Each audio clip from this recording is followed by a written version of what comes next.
Assalamualaikum. Pada video kali ini kita akan membahas tentang V-model atau V-shape. Nah, V-model itu apa sih? Nah, V-model itu merupakan perpanjangan dari model waterfall. Nah, model SDLC V-model ini dimana eksekusi tiap fasenya itu nanti akan dilakukan secara berurutan dalam bentuk V, ya hampir sama ya. Jadi hampir sama dengan waterfall. Jadi dia setiap fase itu dilakukan secara berurutan. Jadi fase selanjutnya tidak akan bisa dilakukan kalau fase sebelumnya itu belum selesai dikerjakan. Nah, model V ini juga dikenal sebagai model verifikasi dan validasi, di mana ada sisi verifikasi, kemudian di sisi lainnya ada fase validasi.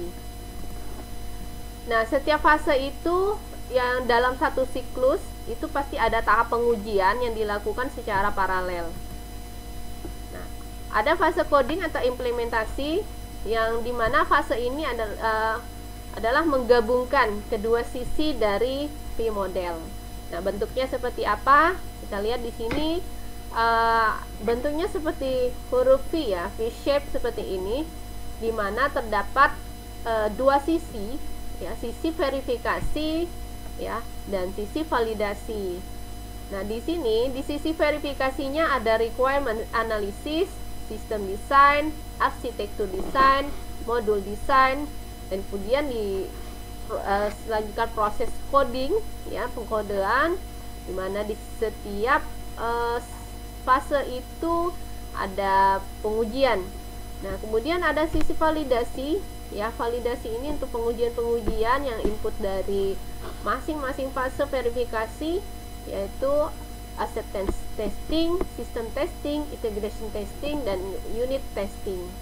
Nah, proses verifikasi ya, dari sisi verifikasinya itu apa saja? Yang pertama adalah requirement analysis atau analisis kebutuhan. Apa saja yang dilakukan dalam proses ini? Pertama adalah di sini si pengembang menggali semua informasi dari pelanggan mengenai kebutuhan pengembangan sistem informasi. Ya, apa saja yang diinginkan oleh si pelanggan, apa saja yang mereka butuhkan. Nah, dalam tahap ini tentunya melibatkan komunikasi yang intensif antara pengembang dengan pelanggan, sehingga di sini dapat dipahami secara tepat semua kebutuhan dari pelanggan. Ya, kalau kebutuhan ini tidak terdefinisi dengan baik, maka sulit untuk melanjutkan ke tahap berikutnya. Nah, desain test di sini ada desain test penerimaan ya. Nanti akan digunakan sebagai masukan untuk proses validasi untuk pengujian penerimaan. Oke. Di langkah selanjutnya adalah desain sistem. Di mana desain sistem itu si pengembang itu merancang sistem yang sudah lengkap ya. Merancang sistemnya secara lengkap. Kemudian di desain sistem ini terdiri dari pemahaman dan merinci perangkat keras lengkapnya, pengaturan komunikasinya untuk produk yang dikembangkan. Kemudian di sini juga ada rencana tes sistemnya yang dikembangkan berdasarkan desain sistemnya.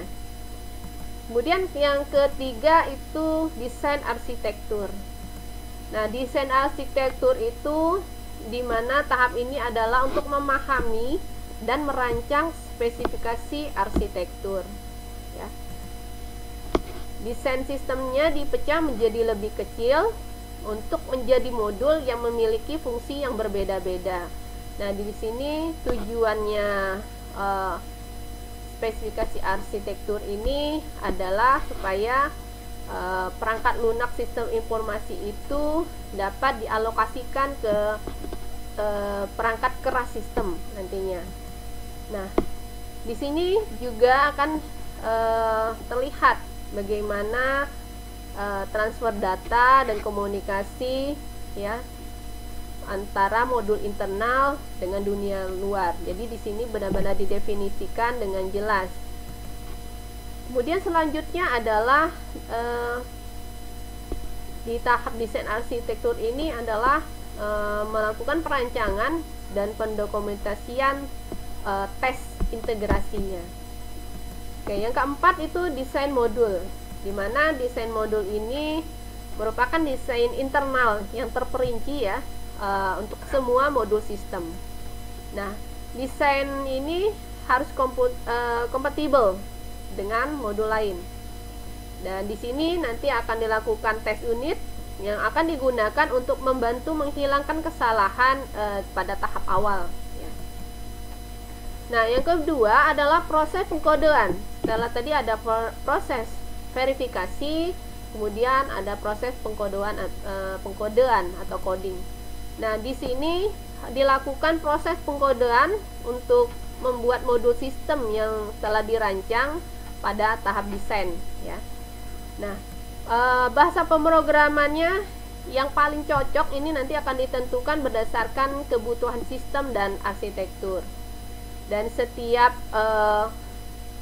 baris kode itu nanti akan dilakukan code review ya, supaya sistem yang dikembangkan itu nanti dapat memiliki kinerja yang terbaik ya, yang optimal. Nah, tahap selanjutnya adalah proses validasi. Nah, proses validasi ini dilakukan proses pengujian ya, di mana ada pengujian unit ya. Di pengujian unit ini nanti dikaitkan dengan tahap desain modul. Jadi yang ada di proses verifikasi. Jadi ada pengujian uji unit ya, tes unit. Nah, itu akan jadi masukan sebagai untuk pengujian unitnya. Nah, pengujian pada tingkat kode ya, di sini pengujian unit itu pengujian pada tingkat kode dan membantu menghilangkan bug di tahap awal ya, meskipun di dalam proses ini tidak semua bug ya bisa ditemukan. Nah, kemudian yang kedua itu pengujian integrasi. Pengujian integrasi itu yang dikaitkan dengan tahap desain arsitektur. Ya, tadi di tahap proses verifikasi ada desain arsitektur. Nah, ini inputnya dari situ. Kemudian dilakukan pengujian integrasi. Nah, pengujian integrasi ini dilakukan untuk menguji koeksistensi ya, koeksistensi dan komunikasi modul secara internal dan dalam sistemnya. Oke, yang selanjutnya adalah pengujian sistem. Nah, pengujian sistem ini dikaitkan dengan tahap desain sistem ya. Pengujian sistem memeriksa seluruh fungsi-fungsi atau fungsionalitas sistemnya dan komunikasi sistem yang dikembangkan dengan sistem eksternal.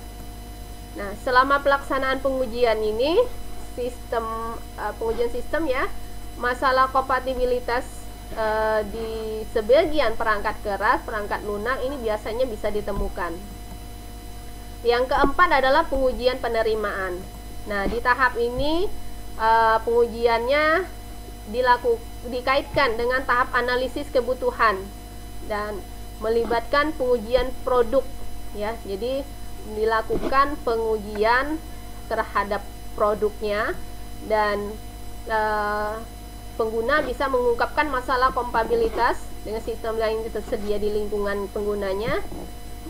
Bisa juga menemukan masalah non fungsionalnya seperti load, performance-nya ya, yang ada di lingkungan pengguna sebenarnya. Nah, skenario yang paling cocok untuk menggunakan model V ini adalah yang pertama, jika kebutuhannya sangat jelas dan terdokumentasi dengan sangat baik. Kemudian yang kedua adalah jika definisi produknya atau kebutuhan dari produk itu tidak berubah-ubah ya. Kemudian yang ketiga adalah teknologi yang digunakannya tidak dinamis dan mudah dimengerti oleh tim proyek. Nah, itu paling cocok gunakan ini. Kemudian tidak ada kebutuhan atau persyaratan dari produk itu yang menimbulkan makna ganda. Yang kelima, tidak ada kebutuhan yang belum terdefinisikan. Kemudian paling cocok untuk proyek dengan waktu yang pendek. Apa kelebihannya? Yang pertama adalah model V ini atau V model ini adalah menerapkan disiplin yang tingkat tinggi ya, dimana fase-fase itu diselesaikan satu persatu ya. Fase selanjutnya itu tidak bisa dikerjakan jika fase sebelumnya itu belum diselesaikan. Nah, kedua, dia dapat bekerja dengan sangat baik untuk proyek kecil ya, dimana kebutuhannya yang sangat mudah untuk dipahami. Yang ketiga, sederhana dan mudah untuk dipahami dan digunakan. Artinya ini mudah untuk dikelola ya. Keempat, mudah untuk memanage karena sifat kekakuan dari model dan setiap fase dalam siklus memiliki tujuan yang spesifik. Sedangkan kekurangannya adalah yang pertama, memiliki risiko dan ketidakpastian yang tinggi jika diaplikasikan untuk proyek besar ya.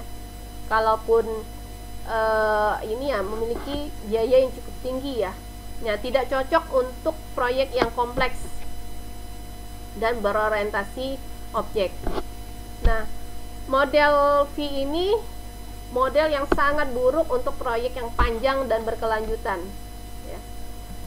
Kemudian model ini tidak cocok untuk proyek yang dimana kebutuhannya itu mudah sekali berubah ya. Nah, yang kelima, ketika pengembangan ini dalam proses testing, maka akan sulit sekali untuk mundur ke fase sebelumnya. Demikian penjelasan untuk model V, semoga bisa dipahami. Wassalamualaikum.